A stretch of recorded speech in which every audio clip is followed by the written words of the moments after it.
Obviously, tough loss. I guess when you look at the game, though, you're trying to find a couple seconds. You're trying to find 2 or 3 seconds at the end of the game, or you keep trying to say, well, what if they would have last, if this would have happened or that would have happened. You're trying to find one call, offensively or defensively, as a coach, that could have made the difference.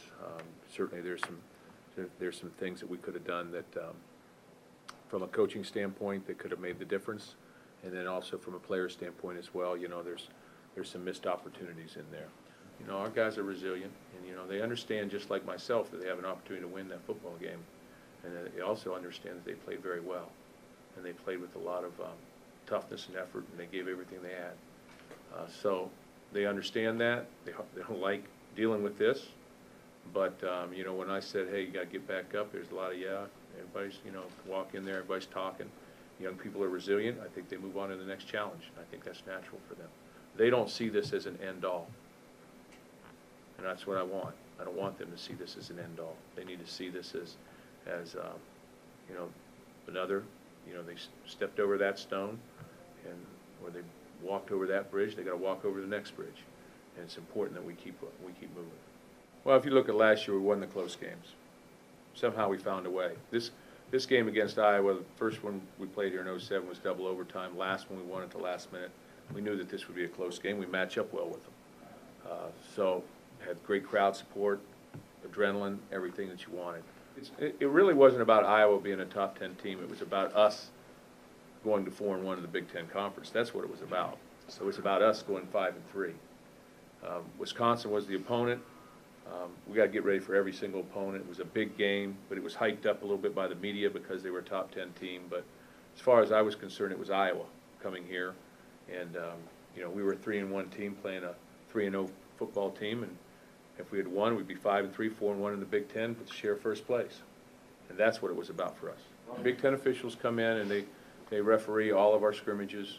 At one point during the summer, they actually stop and talk and make reference to these are the rule changes.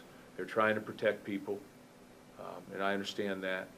They're trying to protect people, but it's a very fine line. It's just a very fine line in terms of what would constitute a good hit and what would constitute something that's relegated to a 15-yard penalty. And that's the tough thing, because you're trying to teach your players to be. I mean, I think everybody would have been appalled if our guy would have just opened up the gate and said, "Come on and run." Or if he just caught the guy and got run over. So I don't know what to tell him, because, you know, this is a game. This is a tough game, and when you watch an opposing team, such as last night's team, play against us, you know, it's tough. They're tough. I mean, their guys are coming too. It's unfortunate someone got hurt.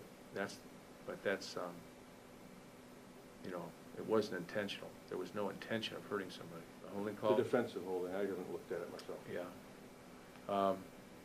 Both hands on the guy when the guy went up for the ball. I think he fell coming out of his stance. The offensive receiver sort of started to fall. You know, misstepped coming out of his stance. I don't know. There was a little pushing back and forth there. Got both hands on him. He should have just released him and rolled into him, cut him off, and played the ball. It would have been an interception, but judgment call. I'm sitting there with the stopwatch saying, can they get 4 plays in 15 seconds? On the stopwatch, they did.